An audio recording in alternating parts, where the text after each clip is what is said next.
Yani isteyen bir şeyi mükemmel öyle.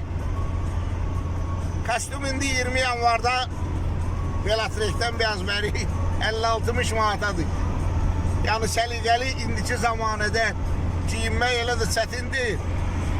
Bir dənə özümə smoking al, başıma da doldur bilgiləri, o gözə girlərə sübut elə ki, bahalı maşın sürənlərə deyir, o komediyaxanada deyir, bu maşından al deyir, 150 bin naxadu hamısıya deyəcək ki, müəllim, mənim en derin prinsipiyallığımdan biri de odur ki, yani bərbəzəyə görə, dəmirə görə, dünya malına görə, o Bəhlul Danəndənin sözü olmasın, danışdığına görə insanı qiymətləndirərlər.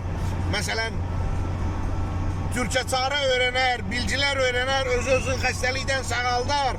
Məsəlçin deyirəm, lingvist olar, 6-da 7-də dil bilər, alar eybi yoxdur, 50 manatlıq kostyumu eyibdir. Əli cibində qədər, ağa kimi, bəy kimi. Bəli, ağa kimi, bəy kimi odur. Çünki kafasında nəsə var. Harasa düşsə, çətinliyə filan bəsməşən, bu kafa onu xilas eləyəcək. Başa düşürsünüz?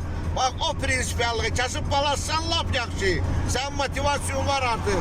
Allah Teala sən motivasiya verib. Hələ məni kimi.